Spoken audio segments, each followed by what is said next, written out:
Halo sobatku, selamat datang di channel Sobat Movie. Tempatnya review film paling asik dan menarik buat sobatku semua. Yang baru gabung, silakan klik tombol subscribe ya dan nyalakan loncengnya supaya kalian tidak ketinggalan film-film seru yang Mimin upload. Oke, gak usah berlama-lama lagi, langsung aja kita ke reviewnya. Gasken sob.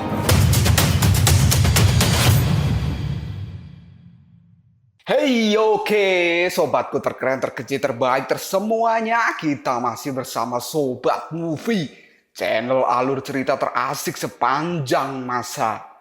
Oke, kita lanjut bahas chapter 89. Gak usah cacit banyak bacot, kita langsung masuk aja ke pembahasan. Kita akan dibawa pada cerita sebelum Xiaoyu, Bailang dan juga Yihu bisa keluar dari dalam tungku pembakaran. Pada saat Xiaoyu baru saja datang di kota kuno ini, dia menemukan batu kecil dan kemudian mengantonginya. Dan pada saat di dalam tungku pembakaran, Xiaoyu kemudian berkata pada batu kecil itu, "Ternyata kau adalah salah satu dari prajurit batu. Apakah mereka dulu sekecil ini?" Prajurit batu kecil itu kemudian berkata pada Xiaoyu, "Wahai Nona Naga, kamu salah. Aku berbeda dari para kepala batu itu. Mereka adalah penjahat di dunia ini yang terkenal akan perbuatan kejam mereka. Setelah melihat apa yang mereka lakukan padamu, aku jadi marah dan aku memutuskan untuk membantu dirimu." Tapi sebelum batu kecil itu membantu Xiaoyu dan kawan-kawan, dia ingin menanyakan sesuatu pada Xiaoyu. Dan kemudian batu kecil itu pun bertanya, apakah Xiaoyu dan kawan-kawan ini kenal dengan Grandmaster Tan Sanjang? Karena baru saja dia mendengarkan nama itu. Bailang pun kini menjadi terkejut karena ternyata batu kecil ini juga kenal dengan Biksu Tong. Kemudian sang batu kecil mengatakan pada Xiaoyu bahwa bertahun-tahun yang lalu saat Biksu Tong mengembara di jalur iblis, mereka pun akhirnya bertemu. Dan kini batu kecil menanyakan, di manakah posisi dari Biksu Tong pada saat ini? Xiaoyu menjawabnya bahwa dia tidak tahu, tapi si batu kecil sangat ingin bertemu dengan sang biksu. Dia pun kali ini memohon pada Xiaoyu agar batu kecil ini bisa dipertemukan dengan Biksu Tong. Setelah batu kecil berkata seperti itu pada Xiaoyu, dia kemudian akan menggunakan seluruh kekuatannya untuk membantu mereka semua keluar dari tungku pembakaran. Xiaoyu kemudian berkata pada batu kecil bahwa dia akan berusaha, tapi dia tidak janji, karena pada saat ini dia juga tidak tahu posisi dari Biksu Tong. Apakah mereka bisa bertemu lagi dengannya atau tidak? Batu kecil kemudian mengucapkan terima kasih pada Xiaoyu, dan dia kali ini akan benar-benar membantu mereka. Setelah mengatakan hal itu, batu kecil itu pun melompat ke atas, dan dia kali ini berusaha untuk membuka tutup dari tungku pembakaran. Bailang pun menyuruh batu kecil untuk segera membuka pintu itu, karena pada saat ini Xiaoyu sudah terbatuk-batuk dengan asap yang semakin tebal di dalam tungku pembakaran ini. Dan batu kecil pun juga masih berusaha untuk melakukan hal itu. Pada saat ini batu kecil sudah berhasil keluar dari dalam tungku pembakaran, dan dia pun masih berusaha membuka tutup dari tungku itu. Setelah batu kecil bisa menggeser kuncinya, akhirnya pintu pun terbuka, dan Bailang serta Xiaoyu bisa keluar dari dalam tungku pembakaran. Bailang, Xiaoyu, dan juga Yihu, mereka bertiga merasa lega karena pada akhirnya bisa keluar juga dari tempat ini. Tapi Yihu mengatakan pada Bailang dan juga Xiaoyu bahwa mereka pada saat ini tidak boleh bersenang-senang terlebih dahulu, karena sejatinya ancaman terbesar ada di depan mereka. Karena pada saat ini Gubernur Budong dan para prajurit psikopat yang lain sudah menatap mereka dengan tatapan yang tajam. Yihu pun mengatakan bahwa para batu brengsek telah menunggu mereka bertiga. Gubernur Budong pun kini menjadi marah dan dia tidak percaya bahwa Bailang dan juga yang lainnya bisa keluar dari dalam tungku pembakaran. Kemudian batu kecil pun kini muncul di tanduk Xiaoyu.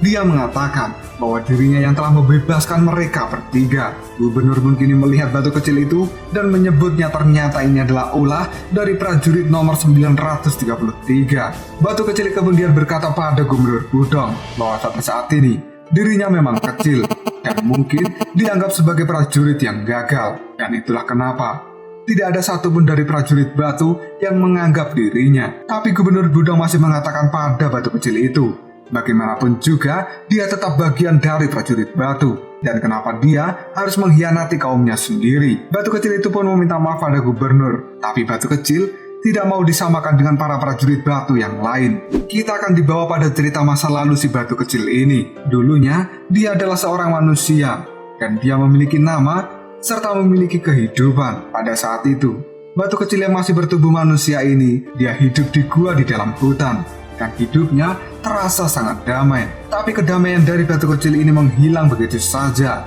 ketika gubernur menangkap dirinya dan memasukkan serta membakar tubuhnya di dalam tungku pembakaran itu. Dan hal itu adalah malam paling gila di dalam hidup Batu Kecil, karena jiwanya dipaksa masuk ke dalam bongkahan batu kecil ini yang membuatnya menjalani hidup yang tragis seperti pada saat ini. Setelah kejadian itu, Batu Kecil pun menaruh dendam pada Gubernur Budong, karena ternyata di dunia ini ada orang yang suka melihat kesengsaraan dari orang lain, dan itu dilakukan tanpa alasan yang jelas. Hal ini selalu dipikirkan oleh Batu Kecil, sampai pada akhirnya dia pun sadar bahwa para batu ini mereka mengaku bahwa mereka berada di jalan yang benar, tapi pada kenyataannya mereka hanyalah sekumpulan penjahat yang sangat tercela.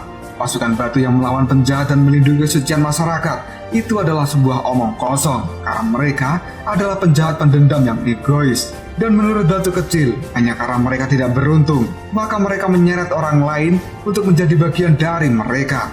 Dan kini Batu Kecil menjadi sangat marah pada mereka semua, Xiaoyu, Bailang, dan juga Yihu. Kini mereka menjadi sadar bahwa ternyata Gubernur Budong dan para prajurit batu yang lain adalah seorang pembohong besar. Mereka selalu bersembunyi di atas nama kebajikan dan memusnahkan arwah jahat. Tapi sebenarnya mereka sendirilah yang merupakan arwah jahat. Gubernur kini menjadi marah pada Batu Kecil dan menyebutnya sebagai seorang pengkhianat. Sang gubernur pun juga mengatakan bahwa Batu Kecil tidak mengerti beban seperti apa yang ditanggung oleh Gubernur Budong. Dan kini para batu yang lain juga marah dan akan menghajar Batu Kecil serta Xiaoyu dan juga yang lainnya. Gubernur yang sudah sangat marah, dia pun mengatakan bahwa dia telah lama meninggalkan tubuh aslinya demi menegakkan kebajikan dengan penuh tekad, dan hal ini tidak akan bisa dipahami seberapa besar pengorbanan mereka. Sang gubernur yang tidak ingin mentoleransi pengkhianatan dari Batu Kecil, dia akan segera membunuh Batu Kecil dan juga yang lainnya. Dan kini, para batu itu pun melemparkan tombak batu miliknya. Tombak-tombak batu itu pun kini meluncur ke arah Yihu, Bailang, dan juga Xiaoyu dengan kecepatan yang luar biasa. Batu Kecil yang berada di tanduk dari Xiaoyu, dia berteriak bahwa dia tidak takut pada gubernur. Bailang dan Yihu kini terus menangkis tombak yang dilemparkan oleh para prajurit batu. Yihu yang sudah sangat marah, dia pun mengatakan bahwa sekarang dia akan menghajar dan juga membalas perbuatan dari prajurit batu 10 kali lipat. Kini Bailang serta Yihu akan menunjukkan kekuatan asli dari mereka berdua. Kemudian Xiaoyu menyuruh mereka untuk berhati-hati menghadapi para prajurit batu ini. Dan kini mereka bertiga pun berlarian di antara prajurit batu yang akan mengepung mereka. Bailang kemudian berteriak bahwa jangan sampai tertimpa oleh para prajurit batu ini, karena mereka memiliki berat yang aneh, dan jika sampai tertimpa, maka mustahil untuk bisa bangun kembali. Bailang kemudian berteriak pada Yihu bahwa mereka harus menyusun rencana pada saat ini. Dan kini, Yihu pun teringat dengan kata-kata dari Xiaoyu, karena Yihu harus membuat keputusan untuk menjadi orang yang baik atau orang yang jahat. Kemudian Yihu berkata di dalam hatinya, jika aku menjadi orang yang baik, aku tak akan lagi merasakan sakit dari rasa laparku. Bagaimana aku bisa menjadi orang baik kalau aku mengikuti langkahnya? Apakah itu sudah cukup?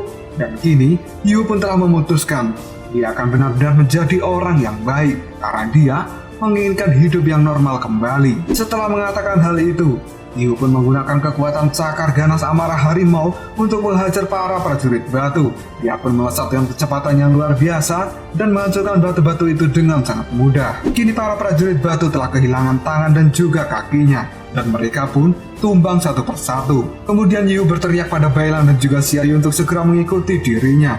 Sambil mengikuti langkah dari Yihu, Bailang mengatakan bahwa kelemahan dari para prajurit batu ada pada kakinya. Setelah tubuh berat mereka kehilangan tumpuan, maka mereka tidak akan bisa berbuat apapun lagi. Setelah bisa melewati para prajurit batu, Yihu pun dikejutkan dengan kehadiran Gubernur Budong yang tiba-tiba saja kali ini muncul di depannya. Dan kini Yihu pun mulai waspada melihat Gubernur Budong yang sudah sangat marah. Gubernur kemudian berkata pada Yihu, kalian semua sudah membuatku sangat marah. Aku tidak percaya kalian akan menolak ajakan kebajikan. Kalau begitu, aku sendiri yang akan membunuh kalian. Setelah Gubernur Budong mengatakan hal itu, dia pun kali ini menjadi bola bundar yang menggelinding dengan sangat cepat. Bailang mengatakan bahwa pada saat ini Gubernur Budong sudah menjadi gila. Bahkan Gubernur menghancurkan para prajurit batunya sendiri. Dia pun juga menghancurkan pohon-pohon yang ada di depannya. Batu dari Gubernur Budong terus berputar-putar mengelilingi Yihu, Bailang, dan juga Xiaoyu. Sambil berputar itu, Gubernur mengatakan bahwa aku adalah pasukan batu kota kuno pertama. Aku menciptakan semua ini. Kalian tidak tahu seberapa besar sebenarnya kekuatanku. Putaran dari batu gubernur Budong kali ini sangat cepat, sampai-sampai Bailang Yihu dan juga Xiaoyu mereka harus waspada tingkat tinggi. Karena pada saat ini Gubernur Budong tidak akan membiarkan mereka bertiga untuk kabur dari tempat ini. Yu yang melihat kelakuan dari Gubernur Budong, dia mengatakan bahwa kepalan batu ini sangat menyebalkan. Dan menurut Bailang, Gubernur ini benar-benar tidak akan membiarkan mereka bertiga untuk kabur. Kita akan kembali ke alam baka, di mana Big Sutong kali ini masih saja mengamuk pada Oswe dan terus menghajarnya tanpa memberikan ampun. Pukulan yang dilakukan oleh Big Sutong ini benar-benar membuat Oswe kali ini sudah tidak berdaya. Kemudian Oswe mengatakan bahwa Tang Sancang memang sudah menjadi gila, dan kini Oswe tidak memiliki pilihan lain selain membunuh Big Sutong. Sang biksu pun berkata pada Oswe, "Memang bisa apa siluman sepertimu?" Oswe kemudian berteriak dan dia mengeluarkan petir merah miliknya. Dan kini tubuh dari Big Sutong pun sudah dikelilingi petir merah dari Oswe, tapi dia masih bisa bergerak dan bahkan mengatakan, "Apakah cuma segitu kekuatanmu?" Setelah berkata seperti itu, sang biksu kembali melakukan tinjuan pada wajah Oswe. Hal ini membuat Oswe kembali terlempar akibat tinjuan keras yang dilakukan oleh Big Sutong ini. Oswe yang tidak mau terus-terusan dihajar oleh Big Sutong, dia kembali mengeluarkan Thunderbolt-nya dari tangan sebelah kanan. Dan kini, jumlah serangan petir-petir yang dikeluarkan oleh Oswe menimbulkan ledakan di alam baka ini. Tapi sang bisu masih saja bisa menghindari serangan yang dikeluarkan oleh Oswe. Bahkan saat ini, Big Sutong pun kembali melakukan tamparan pada wajah Oswe yang membuat Oswe tidak berdaya sama sekali dan terjatuh sampai membentur tanah hingga hancur. Sambil mengepalkan tangannya, sang bisu berkata pada Oswe bahwa dia akan menghajar Oswe ini sampai mati. Kemudian Oswe berteriak pada Big Sutong, "Terus pukul aku, Tang Sancang. Aku memang tidak ingin hidup lagi." Oswe yang memang sudah tidak bisa melawan, dia pun kini pasrah jika memang dirinya harus dibunuh oleh Big Sutong pada saat ini. Tapi tiba-tiba saja sang biksu kini malah menghentikan serangannya pada Oswe. Dan Big Sutong pun kini berdiri di hadapan Oswe dengan api spiritualnya yang sudah menjadi hitam. Kemudian Big Sutong berkata pada Oswe, "Oswe, aku tidak pernah menduga. Aku selalu bilang kalau seseorang harus pertama menguasai tubuh mereka sendiri.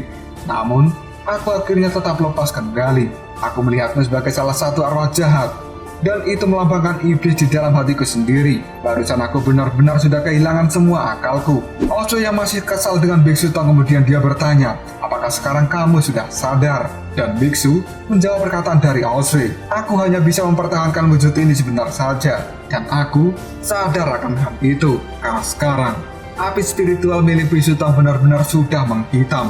Big Sutong pun melanjutkan kata-katanya bahwa takdir seseorang itu ditentukan oleh niat.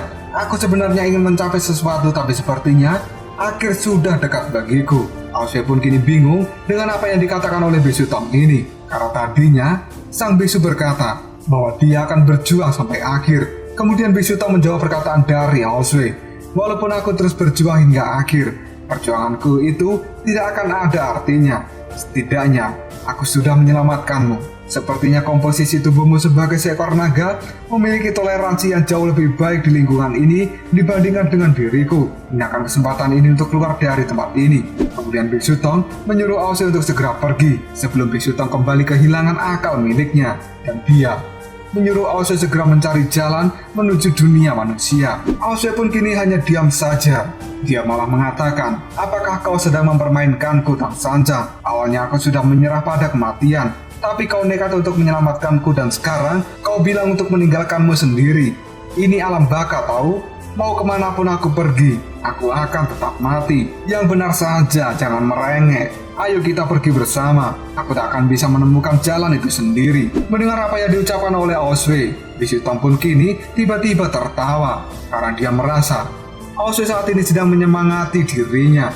Dan bagi Big Sutong, ini adalah sesuatu yang menarik. Sang biksu kemudian berkata pada Oswe bahwa selama ini Oswe selalu terikat dengan dirinya, dan ini adalah kesempatan untuk bisa membebaskan diri dari pengaruh Big Sutong. Sang biksu pun juga berkata bahwa sebenarnya dia tidak ingin menyerah di tempat ini, tapi dia benar-benar tidak bisa melanjutkan jalannya. Oswe kemudian bertanya, apakah tidak ada cara yang lain? Big Sutong menjawab bahwa dirinya sebentar lagi akan menjadi arwah jahat yang berkeliaran selamanya di alam baka ini. Sang biksu sudah mencoba selama mungkin mempertahankan akalnya, tapi halusinasi itu terus bertambah Dan tidak lama lagi, dia tidak akan bisa membedakan mana kenyataan dan mana halusinasi. Di saat Biksu Tong menemui sebuah jalan buntu, tiba-tiba saja kali ini Sang Wuching muncul di hadapannya. Dan Wuching pun kini bertanya, "Guru, kau tidak apa-apa kan?" Hal ini membuat Biksu Tong menjadi terkejut dengan kemunculan dari Wuching ini. Biksu Tong pun kemudian berkata di dalam hatinya, "Tiba-tiba Wuching muncul.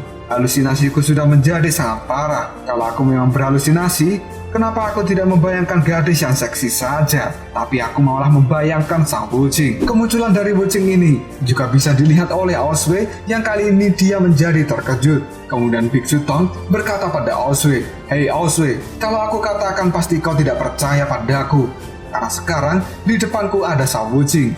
Dia terlihat persis dengan aslinya." Sang Wuching menjawab perkataan dari Biksu Tong bahwa ini memang benar-benar dirinya yang datang untuk menyelamatkan sang biksu. Yang pertama-tama dilakukan oleh Sang Wuching adalah menghilangkan bau busuk dari arwah Biksu Tong pada saat ini. Kemudian Wuching menggunakan kompas alam baka itu untuk membersihkan jiwa dari Biksu Tong. Kompas itu pun mengeluarkan cahaya yang cukup terang yang membuat Oswei dan juga sang biksu merasa silau dengan cahaya itu. Dan kini Biksu Tong pun terkejut karena dia merasakan sesuatu terjadi pada tubuhnya. Kemudian Sang Wuching pun berkata pada Biksu Tong, "Guru, selamat datang kembali." Lalu apakah yang akan terjadi selanjutnya?